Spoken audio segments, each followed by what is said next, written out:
more a transaction that he comes, transacts with us, buys an item and leaves, and our relationship is over. It is no more like that. Today, customer is seen as a giving us lifetime value. So it has moved from seeing customer as a transaction to customer having a lifetime value, and therefore we try to have a 360-degree view of the customer, to 360-degree view of the customer, to know everything about a customer when he comes, what he purchases, what are the basket of items that he purchases, how he makes payment, what are his interests, and so on, so that we can meet his needs better. From customer relationship management, we also moved on to customer experience management, the concept of customer experience management, which is one step ahead than customer relationship management. So, and both have to be in operation and organization. Customer experience management tries to assess or take feedback from the customer by generally making a use of a questionnaire wherein we have n number of statements, which is assessed using a Likert scale. Which is assessed using a Likert scale to basically identify whether the customer was happy with our interaction with our organization, whether it's offline or online. Then yesterday we also discussed supply chain management system. Under supply chain management system, we try to under supply chain management system, basically we can see that is a three entities: the organization with its integration of the purchase, which does the purchase of raw materials and components, then converts those raw materials into finished products, and then they are packaged to send off to the retailer or the dealer for sale. So this is one entity. We tie that entity with the suppliers who give you raw materials and components, an n number of suppliers, and the n number of dealers downstream. So manufacturers in between, the suppliers are upstream, the dealers or the retailers, distributors are downstream. They are all now seen as one single subsystem, one single system. So it is no more organization competing against organization. It is one supply chain competing against another supply chain. So the suppliers give you strength to compete.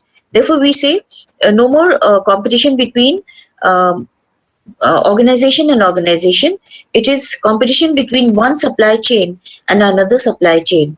So supply chain system brings within purview all the set of suppliers and all the set of dealers, distributors, retailers in one single subsystem, wherein the demand is assessed at the downward channel, the demand which is put in by the customer, and the same demand is seen by every member across the supply chain based on, that is the manufacturer, that is the supplier, component supplier, and so on.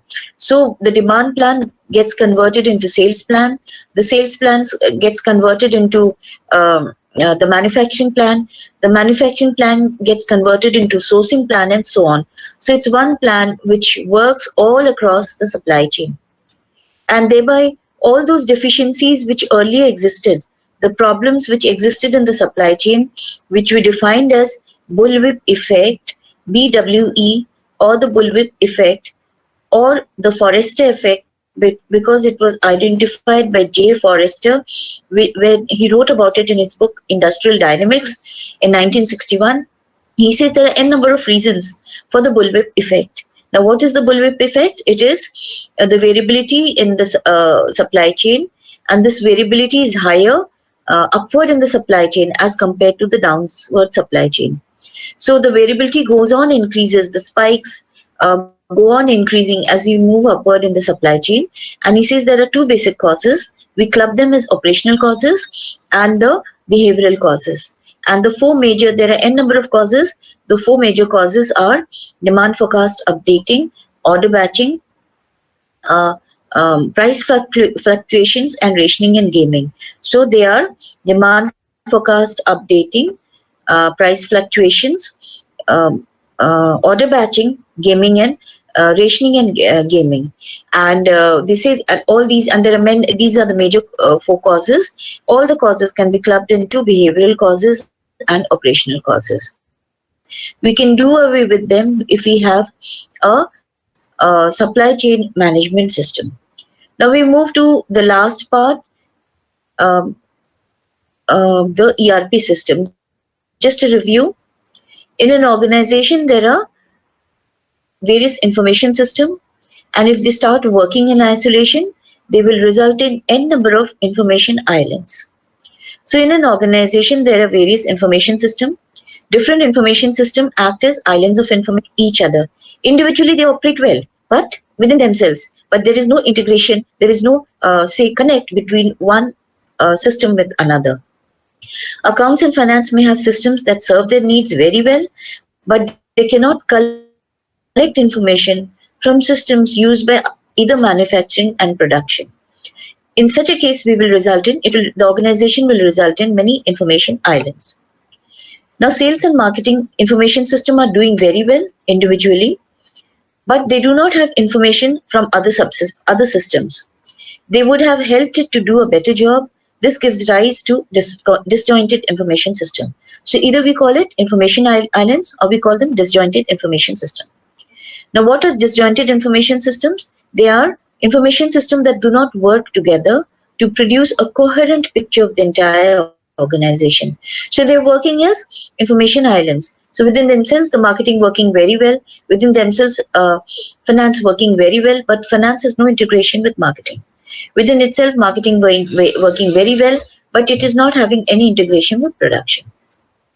So this results in disjointed information system or information islands. So sales and marketing information systems are doing very well, but they do not have information from other systems, which would have helped it do a better job. So this gives rise to what we call disjointed information system. These are information systems that do not work together to produce a coherent picture of the entire organization. Now, functions must be integrated along traditional lines of demarcation. Data, therefore, must be shared across departments. Data must be shared across the entire organization. This has given rise to enterprise applications. There are 3 kinds that we talked about: enterprise resource planning systems, supply chain management systems, and customer relationship management systems. So we have dealt with in detail customer relationship management system and customer experience management, and also the supply chain management system. Today we'll focus on enterprise resource planning system, and with that we will be over with this unit. Enterprise resource planning systems are used to bridge the communication gap between all departments and all users of information within the company. So you have users in finance, you have users in production, users in HR. It will be able to bridge the gap which exists between the users in these 3 different disparate departments. So you have users in HR, you have users in production, you have users in marketing, you have users in finance. ERP systems enable you to bridge the gap which exists between these users who are existing in different departments. So if production department enters the data about a process, this data is available to sales and human resource as well. If sales and marketing is planning a new advertising campaign, if anyone within the organization has access to that, anyone within that organization should have access to that information. We know that there is an advertising campaign going on, and as a result of which we have invested a lot of money. So you should know that, HR should know that if today I look for training requirement, my proposal might not be accepted because we have already invested there. We have already invested in marketing. So what is happening in the other department should be known by members of the other department. So if they're used to bridge the communication gap between all departments and all users of information within the company. So if production department enters the data about its process, this data should be available to sales and HR. If sales and marketing is planning a new advertising campaign, anyone within the organization should have access to that information. So it is a vital resource. Information is a vital resource, and it should enable to decrease cost all through the organization. So information is a vital resource, and we should be able to reduce the cost all across the organization. ERP systems are a set of integrated programs that manage the vital business operation for an entire organization or even a multi-site global organization. So your organization does not have to be within one site. It could be within n number of sites within the domestic country. It could be within n number of sites across the globe. But it should support many legal entities, many languages and currencies. So when you go for a global setup, the software that you use should be able to integrate multiple legal entities, languages and also currencies. So ERP systems can replace many applications with one unified set of programs, making the system easier to use and more effective. Scope of ERP, however, vary from company to company. So it is not different set of programs for everything. So different applications within an organization will have different programs, like order processing system could be different. Inventory management system could be different. Human resource payroll system would be different. But then ERP systems help you to integrate them into one single platform. So they must replace the many small applications that we have. It should be removed, and in total we must have one application across. So ERP systems can replace many applications with one unified set of programs, making the system easier to use and more effective. Scope of ERP system vary from company to company. Now, most ERP systems provide integrated software to support manufacturing and finance. Many have purchase, customer service, HR, sales and distribution subsystems also. But most common is it to have manufacturing and finance integrated. But we have purchase, customer service, human resource, sales, distribution, all in one large subsystem, one large system. It is central to an organization. It ensures that information is shared all across the business functions. It is ensured that information is shared across all levels of management. And the best part is it passes information throughout the organization. So as we talked about earlier, if sales and marketing has invested in certain advertising budget, it has a certain advertising budget and it has made an investment, this information should be known to production, to HR and everybody else in the organization. So the best part is it passes information throughout the organization. The main advantages is it leads to quicker decisions and quality decisions. It has improved access to data for operational decision making. So you can access data and it'll help you take decisions. Enterprise agility, because more flexibility is there, because we remove all the departmental silos which existed. The work processes get improved and there is technology standardization all across. So whatever technology your department uses, others would use the same. So it enables integration. Whatever technology is used by one unit of your organization, it will be used by the same technology will be used by other units of the organization. As a result of which, you'll be able to integrate with each other. So it leads to quality decisions and quicker decisions. It leads to improved access to data for operational decision making. It improves the flexibility because it does away with departmental silos. It improves the work processes and it leads to technology standardization. However, there are many disadvantages due to which people resist using. Their installation of the system is so invasive. It takes tremendous time to install. It is very costly also. Installation time is very long. Then we need to train people. So it's not in a day that it can be installed. It takes months, depending upon the size of the organization. Then we need to train people because they need to learn new methods of doing the work. And therefore, there is huge resistance in an organization whenever ERP system is going to be installed.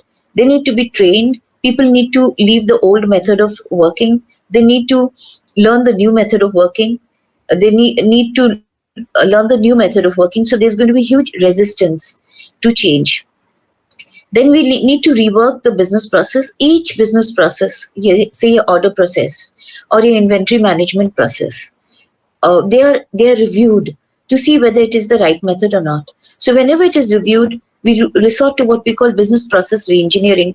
Some of the steps could be eliminated. Some of the steps could be tied together, could be assembled together. So we need to rework every business process. So every business process, inventory management, order processing, stock keeping, everything is reviewed, and as a result of which we need to rework them. Some steps could be done away with, and uh, therefore every business process, as we said, it is a lengthy process. Every business process, how it is being done, is reviewed and and reworked.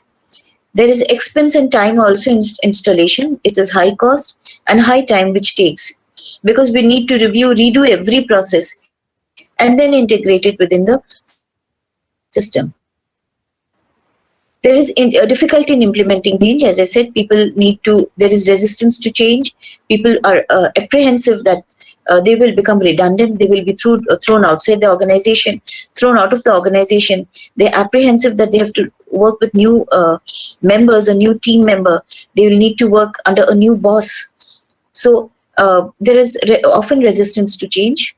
There is difficulty in integrating with other systems because they have different technology. There is risk in using one vendor and following the dictates of the vendor. The vendor would tell you have to do it like this, so you have to follow it, and you cannot question him. So there is a risk in using one vendor. There is risk because you're sharing every piece of information with an outside party. So there is resistance to acceptance of new technology. Then there is difficulty in loading data into the new system. So the new system has a requisite format in which you have to put in the data. The data that you are keeping was in a different format. Say for instance, I'm keeping data of employees. When I keep data of employee, I could hold it as name and give 30 spaces to it. And whenever I write my name, I write say Salma, one space, then Yasin, one space, then Ahmed. So there are three words. Okay, Salma, Yasin, Ahmed. And in that space, I put SALMA, then a gap, then Yasin, then a gap, then Ahmed, then a gap. So I'm using uh, 17 spaces. Some other would be maybe some other unit of ours could be defining, or within our same system, when we are maintaining for training needs, they're defining data, the name as first name, middle name, last name. So there are three parts to it: first name, middle name, last name, and then I allocate say 12 spaces to each. So then I will write Salma, so 5 space used, Yasin in the middle name, 5 space used, Ahmed, another 5 space used. So I'm using in total 15 spaces. So I have defined it differently. When I define address, I could be defining address as ADDRESS with 30 spaces allocated to it. Some other unit, this is your payroll unit, would be defining it as address 1, address 2, address 1, lane 1, city, city, district, state, and so it's breaking them into 6 component parts. We write it as lane 1, lane 2, city, lane 1, lane 2, city, district, then comes state. And I'm giving 6 spaces to it. Somebody else would have done it as address and given a long stretch of 30 spaces. So there is difficulty in loading data. The new format desires a different way. So every piece of information has to be transported and converted into the new format. So there is difficulty in loading data. This is what we call by loading data. Now, data mapping. We need to examine each data item required for the new system. Which file this data will come from? So we have multiple files. My name is kept as Salma Yasin Ahmed, one long space in maybe the salary system, while the training system holds it as in 3 different parts. Now, when I elicit information, and then there could be mistakes. There is duplication of data. There could also be mistakes. Now, when I need to map data and selecting data, where should I get this data from? Should it be from the payroll system? Should it be from the inventory system? Because each was maintaining data and there was no master file. So where do I get this data from? So data mapping again is a difficulty. Data mapping means examining each data item required for the new system. Now we have to identify which file this data will come from, right?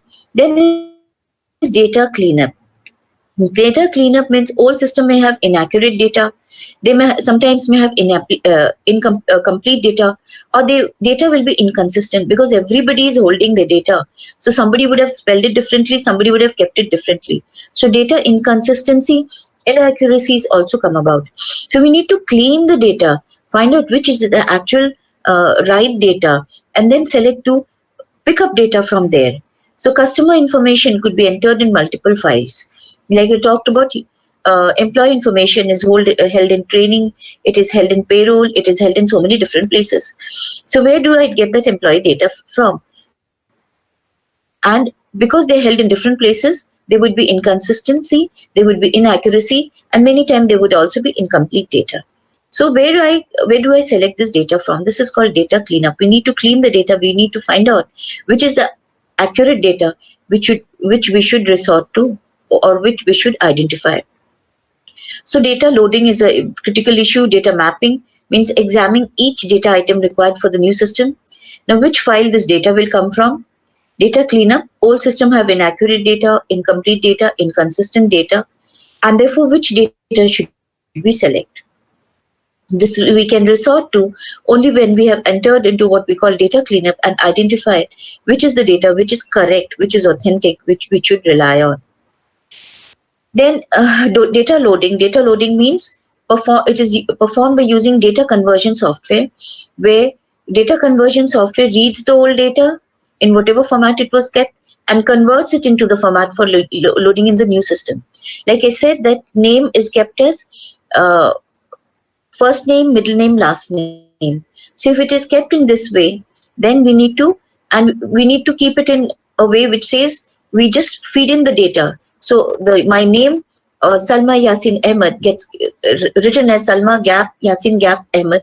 So we convert that first name, middle name, and last name into this into this format. So data loading is performed by using data conversion software, which leads to convert it into the format required for loading the system. From the old format, we convert it into the new format. So there are so many difficulty. Installation of the system is so invasive. It takes tremendous time to install. We need to train people to make use of the new system. We need to rework business processes, identify all the processes of organization, review them, and maybe rework on them. A lot of expense and time is there in implementation. There is difficulty in implementing change. There is difficulty in integrating with other systems. There is risk in using one vendor. There is resistance to acceptance of the new technology. There is difficulty in loading data in the new system. There is difficulty in data mapping. There is data cleanup which has to be resorted to, and then we also have to load the data within the new system. Yet, despite all the disadvantages, the basic benefit is it leads to integrate the entire organization on a single platform. It leads to quicker and quality decision. It leads to improved access to data for operational decision making. It does away with departmental silos by bringing about integration, and it improves the work processes, and it brings about technology standardization all across the organization. So we are over with ERP systems. We are over with our discussion on integration systems for linking organization, and in that context we have dealt with. In that context, we have dealt with in detail customer relationship management systems in the earlier classes. Yesterday's class, supply chain management system, and today's class, ERP system. On Monday, we will move on to the next unit. Now, let me inform you, students. Coming Saturday, today I will text you. I will send you all the notes which has been in discussion till date. On coming Saturday, I will take the first assignment test, where we will create groups of say 5 or 6, and we'll take up those 6 at a time and have a review question, and I'll be marking you. Say I'll give you 1 or 2 questions to answer. So you will be 5 or 6 of you will be attending it together. I'll give each of you a chance to answer, and I'll be marking you on that. So I will send you the notes by evening today. till whatever has been covered today.